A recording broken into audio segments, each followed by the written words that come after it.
Hello and welcome to Moving Iron Podcast. This edition of the Moving Iron Podcast is brought to you by these great sponsors. Axon started out of a passion for keeping agriculture moving. Imagine having 100 years of tire and wheel knowledge in your back pocket the next time you sell a piece of ag equipment. To find more or become an Axon dealer, please visit axontire.com.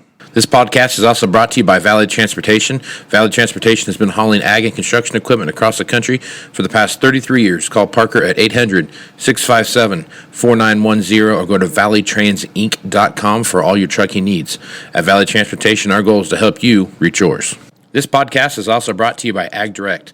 No matter how you buy your ag equipment, from a dealer, auction, or a private party, Ag Direct can help you finance it. You can even apply online at agdirect.com. Learn more about your financing options at agdirect.com. Moving higher in the 21st century. Hard-working people working hard for you and me. Moving higher, time and time again. Through the years you'll find us here. Moving Iron. Hello and welcome to Moving Iron Podcast. Mark with Shawn Hackett. This edition of the Moving Iron Podcast is brought to you by Axon Tire, helping dealers move more iron for the past 100 years. For more information, go to axontire.com. Axon Tire would like to give the loyal listeners of the Moving Iron Podcast a free digital tire pressure gauge and a Firestone t-shirt. So if you're looking for something to check your tire pressure and keep your shirt on at the beach, go to marketing at axontire.com and they will send you one. Just give them your details, tell them Moving Iron Podcast sent you, and they'll send that over to you. So just go to marketing at axontire.com for that free tire pressure gauge and Firestone t-shirt. Valley Transportation has been hauling ag and construction equipment across the country for the past 33 years. Call Parker at 800-657-4910 for all your trucking needs. At Valley Transportation, our goal is to help you reach yours. And no matter how, well, it's like some foreign language there for a second, Shawn. No matter how you buy Celtic, it could be Celtic because you're in Ireland, right? So no matter how you buy ag equipment from a dealer, an auction, or a private party, Ag Direct can help you finance it. You can even apply online at agdirect.com. Learn more about your financing options at agdirect.com. Shawn is with Hackett Financial from Boca Raton, Florida, and he's kind enough to come on from a couple times a week to talk about what's going on. And this week, he is in sunny, warm, tropical Ireland right now. So, Shawn, how you doing, bud? Yeah, from Northern Ireland in Belfast. I'm only the Ducks are happy right now. So. Yeah, it's this time of the year. I think we're in the same latitudinal degree here with Nebraska, so it's a lot of the same weather. We don't have the humidity that you're going with, the dampness that you have there, the humidity in the air that keeps it extra cold. But so far, what's your take on Ireland so far? It's a beautiful island. The people are super nice. I've never seen so many bars per square foot in my entire life. And yeah. That's the only place. That's one of those places I want to go, man. Just for that, drink myself a pint. That's a beautiful country, but for me, I just a little raw and cold and clammy for me, but not a bad place to visit. So you're saying it's not the warm tropical humidity that you're used to in Florida, is what you're saying. Vitamin D production here is in great deficit. So. Right on. All right, Shawn, plenty of stuff going on in the markets. Take a look what's going around. We had some stuff hit yesterday that it looks like this profit taking might have taken over a little bit further into what we saw at the end of last week, carried over and into Monday's markets. We saw a few things that ended down for the day. Nothing crazy, there wasn't any big ones. Soybeans, it seems like soybeans has a huge swing no matter what they're doing. Either they're all the way up or all the way down, and there's nothing really in between. But when you look at things like oil, for example, oil yesterday closed down, West Texas closed down $4. Brent crude was down $4.44. A lot of volatility in the oil market right now. With that thought process, when you look at oil, what do you think that driving factor is right now? That's that showing that huge intraday volatility that we're talking about. Well, I mean, Russia's Russia. Nothing's changed, Right. and everyone's worried about that supply, not a supply. What's going to happen with all that? And that's what got the market really rocking and rolling. Really got that spike trade going. But then, the Biden administration said they're going to release a bunch of oil, which they've been doing. But everyone realizes that's not a really real material reason to be bearish crude oil, other than very, very short term, right? Because the more you deplete the inventories, you still have to somehow find enough production when you're done selling, right? The biggest issue I see, Casey, is that China keeps locking down their country because of this zero tolerance policy. In fact, I saw this graphic yesterday that says of an analysis of China's top 100 cities by GDP finds that all but 13 of them have imposed some form of extreme quarantine restrictions, and that intensity is increasing day by day.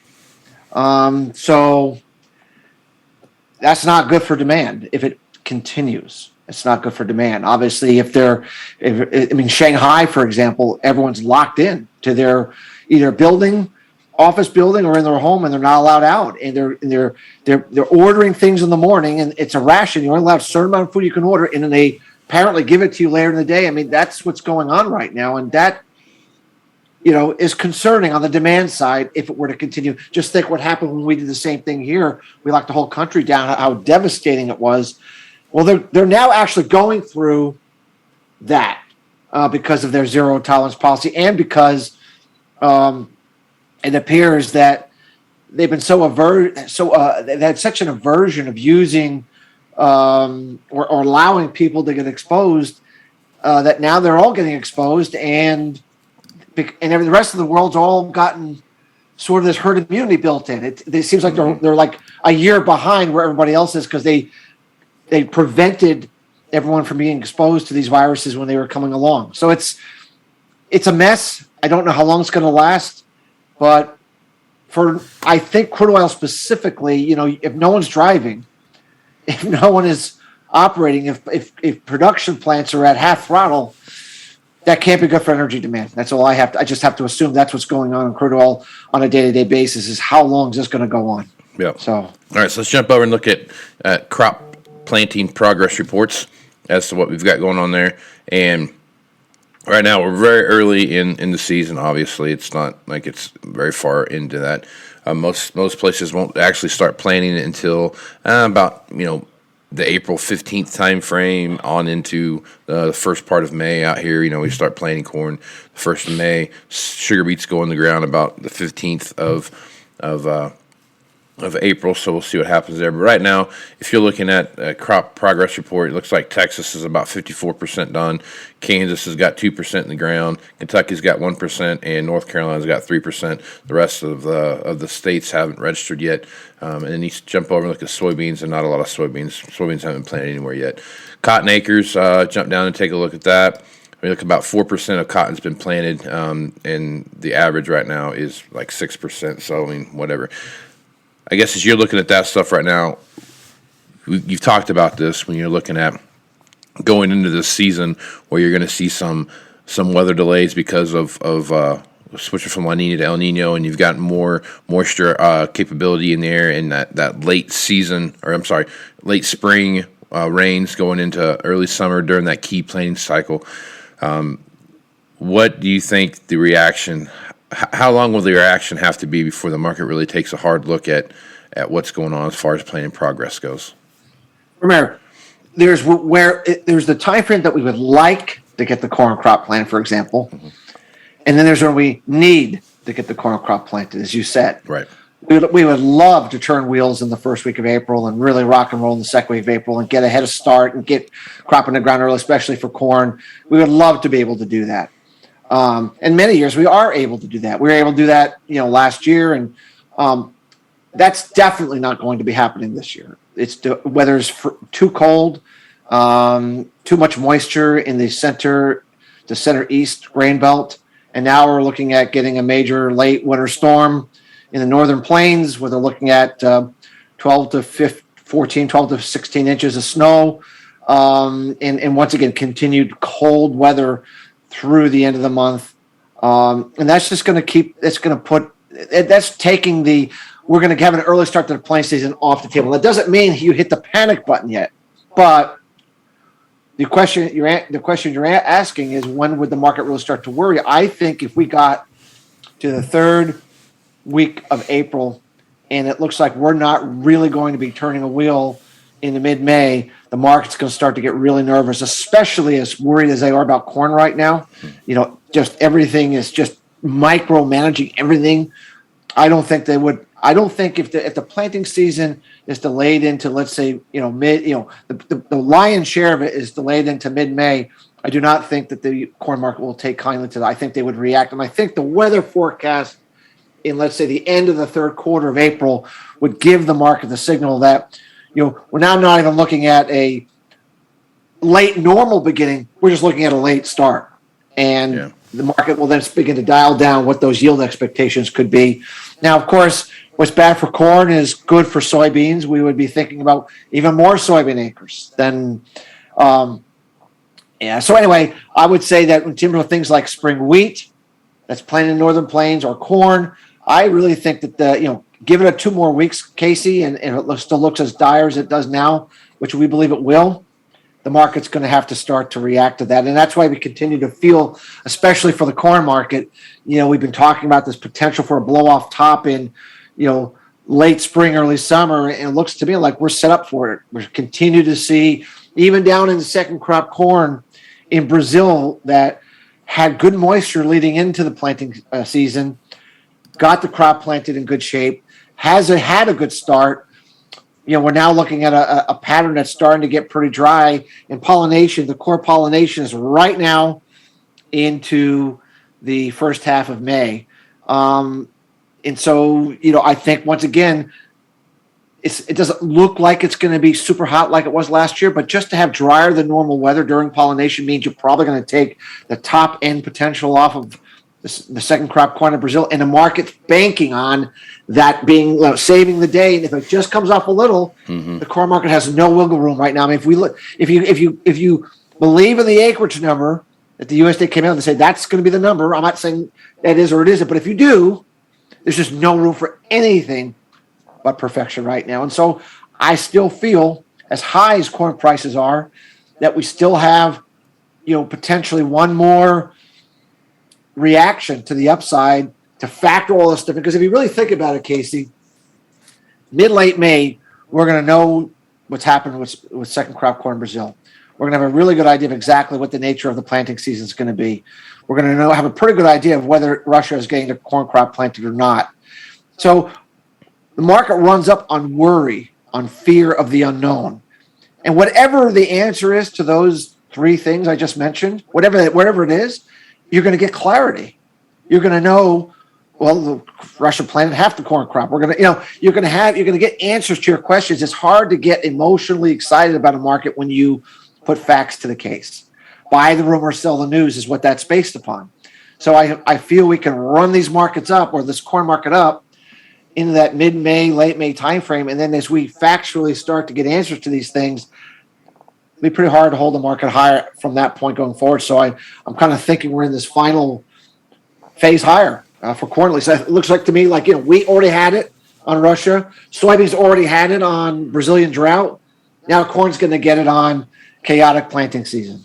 So when corn takes off, you're already seeing some high numbers out there anyway. So, obviously corn's going to start dragging things up to the top right along with it. So, are you talking like when corn shoots up that soybeans and everything else is going to fall right along with it? Well, I think they'll follow. Mm-hmm. I don't think soybeans will make new highs from the high they made if there was a spike trade they made on the Brazilian drought peak. I don't believe soybeans will take that out. We had that spike trade on winter wheat, 13 change, whatever it was exactly. I don't believe we'll take that out.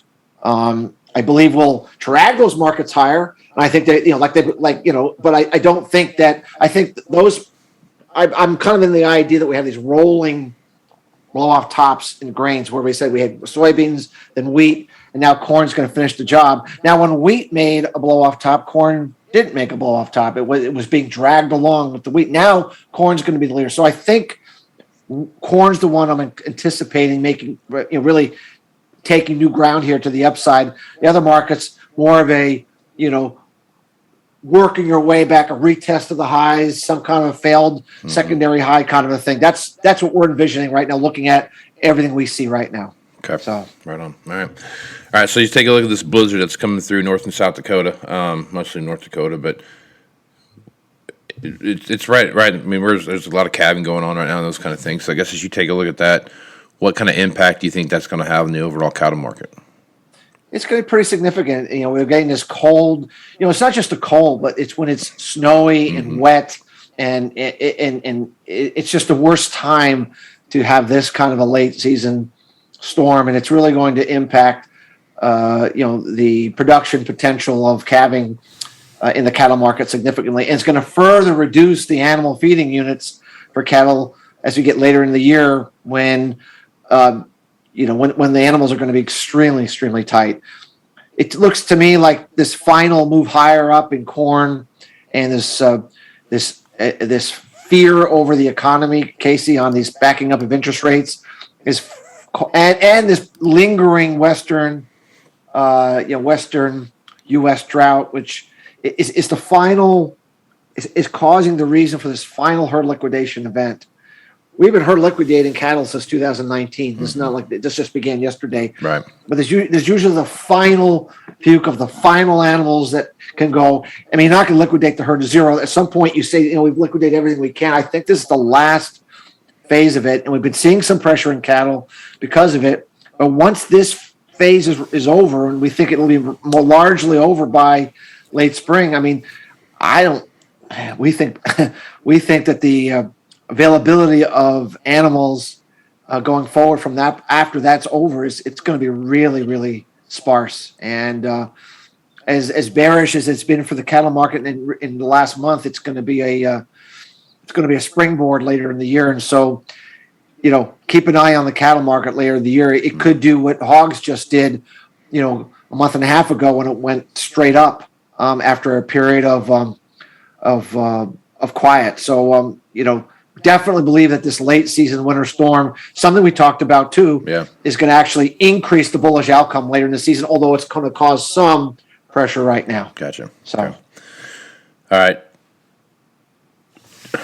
There's been plenty of talk right now. If you take a look at the news, and especially since the Fed announced that they were going to start raising rates, there's been lots of talk about recession and those kind of things started popping up into mix. So if you take a look at energy costs are high, food costs are high, we have inflation, all the contributing factors to a recession are there, right? What are your thoughts on how going through the rest of 22 into 23 economically? Do you see a recession coming our way, or do you think this is something that when manufacturing bounces back and inflation slowly starts to ease, that there's some of this tension is relieved? Looking at how much interest rates have backed up, forget what the Federal Reserve is doing. The Federal Reserve is always behind the curve anyway. They're just following the market. Right. The Treasury market interest rates have gone through the roof. And the one thing I think that's kept the economy going, at least here, is the fact that we created trillions upon trillions upon trillions of home value. I think the numbers state that 65% of Americans in some shape, way, or form own equity in a home or a real estate home. And so, you've added trillions upon trillions upon trillions of dollars in your home value. I think that has allowed purchases or buying or confidence to last longer because of this perceived wealth that's in everyone's homes. Not to mention, prior to this year, before this year, the stock market had been going straight up, and so everyone's 401ks, that own stocks. The tech stocks are going. Now, of course, it's been not a good year for stocks this year. It's been actually pretty bad. Been way, yeah, but been off. So I think what's going to happen is now we've chopped a lot of stock value away, and that's starting to hurt the consumer confidence. Starting to see the numbers really fall off. And now we're starting to see the mortgage buyer. There's different buyers in real estate. You have those who are actually buying a home with a mortgage, and then you have the investor that's buying a home on speculation with borrowed money, and then you have the investor who's buying homes for cash. We have all kinds of different buyers, but the mortgage buyer, the biggest buyer in the market, that says, I'm going to go buy a home, I'm going to take a mortgage, I'm going to pay this price because I have confidence in the future. That demand is falling way off over the last month and a half. I mean, like substantially off. So we're losing the mortgage buyer. He's backing away. He's balking at paying current prices, and he's looking at his interest rate. He's looking at what his monthly payments are going to be from what they were going to be, and what the cost of homes are. And he's saying, I'm not really sure what's going on. I'm really worried about my job or whatever. So you start seeing the price of homes start to roll over, as we're starting to see in certain regions now, that we're starting to see the early signs of it. And people start seeing that their equity in their homes are falling while their stock equity is falling. They're going to put the brakes on really, really fast on some of the spending that they've been doing. And I think that leads to a pretty hard landing. And if the Fed is intent on, they're talking about raising rates by 50 basis points here at the next meeting, and they're going to, just do everything they can to just, gun these interest rates higher on the short end. Hard for me not to see. Let's put it this way: the best case scenario would be an incredibly strong slowdown from what we've been. And so, I think you have to anticipate in anything that you're looking at, whether it's in the corn demand, whether it's in the oil demand, whether it's in farm equipment demand, you have to be thinking about what's my demand going to look like 6 to 9 months from now if we're talking about being in or almost in a recession here in the U.S., not to mention what's going on globally. Mm-hmm. So you got to be careful. This is not a time to be, thinking, it's party time, good times ahead. There's been a lot of alcohol that's been being drunk. There's been a lot of fun, but when you come off the party high, there can be some very severe hangovers, and I think that's set up for later this year. Yep. So I've talked about that a lot on this podcast that I do with Aaron Fennell. I mean, the premium that we see out there, same deal. I mean, it's just run up in prices, all stemming from, the availability issues, those different things we see, all these driving factors behind there. And then when all that stuff's gone, there's going to be a large premium that gets chopped off the top pretty quick. And it's going to look like the market crashed, but it just went back to where it should have been to start with, the normal marketplace. And I think that's kind of what you're talking about a little bit. Well, it's interesting because the big revulsion over these rent increases, and don't get me wrong, I get it. You go up 20 or 30% in a year is ridiculous, mm-hmm. But it's interesting. That's from the pandemic low, right? I mean, you have to remember, rents crashed, and so if you actually normalize the rents from 2019 before the virus hit, and you just use that 3 to 4% increase, which has been pretty much what rents have increased over the longer term. So, we're pretty much right on the trend line. Right. Meaning we crashed and now we're surging. So but when you actually do the trend line, we're actually right where we should be. It's just that we never should have had the fall, as you said, and end up. Right. So there's a lot of distortion going on, and same thing with the inflation numbers. Don't get me wrong, I get it. Okay. Mm-hmm. Everyone, I see prices going up, but remember, we had everything crash. So when you're coming off this crash and everything, all these prices fell, and then they come off the lows, it looks unbelievable because you came off from this low point. But when you really normalize it, don't get me wrong, it's elevated. I'm not saying it's not elevated. It is elevated, but it's not elevated to the extent that the sensationalism out there and many of the reporting is trying to indicate that if we just maintain what we've been doing, these inflation numbers are going to drop in half over the next year, just because we're going to be comparing more apples to apples than apples to pears, like we were doing at the trough of the. So you got to be very careful about statistics, where your starting point is versus where your ending point is. You can make numbers do a whole lot of things, but it's really the longer term trend lines that you have to be looking at. And so I think some of the excessive excitement in some markets over inflation, which arguably justified to some extent. It's been a little bit overblown, in my opinion. Yeah. Overblown. There's a correction coming, and there always is, right? So just be ready for it and pay attention to those trend lines that you see. Shawn, good stuff as usual. Folks want to reach out to you and get more information about what it is you're doing at Hackett Financial. What's the best way to do that? Our website is Hackett, Hackett, advisors.com. All kinds of information on there to show everyone what we do, to see if we could be of value. Right on, man. I am Casey Seymour with Moving Iron Podcast. Make sure you check me out on Facebook, Twitter, and Instagram. That's where you find the latest editions of the Moving Iron Podcast. Also go to MovingIronLLC.com for everything Moving Iron related. You can find all the information for the Moving Iron Summit coming up here in Nashville, Tennessee, September 6th, 7th, and 8th at the Hilton downtown. Shawn's going to be there. He'll give a talk about what's going on from the transition between La Nina to El Nino and some other factors that are playing in there. So that'll be a good speech as usual. So, Shawn, I appreciate you being on the podcast, man. Thanks, you, Casey. Really look forward to it, and hopefully we can find a good connection here on Thursday. I hope so. All right. So with that, I'm Casey Seymour, Shawn Hackett. Let's go smart, folks. Out. Axon Tire is going to have more tips, tricks, and client advice throughout the year and in September at the Moving Iron Summit in Nashville. If you're looking to sign up for the event, please head over to MovingIronLLC.com. We hope to see you there. Valley Transportation has been hauling ag and construction equipment across the country for the past 33 years. Call Parker at 800-657-4910 or go to valleytransitinc.com for all of your trucking needs. At Valley Transportation, our goal is to help you reach yours. And no matter how you buy ag equipment from a dealer, auction, or a private party, AgDirect can help you finance it. You can even apply online at agdirect.com. Learn more about your financing options at agdirect.com. Moving iron in the 21st century. Hard-working people working hard for you and me. Moving iron, time and time again. Through the years you'll find us here.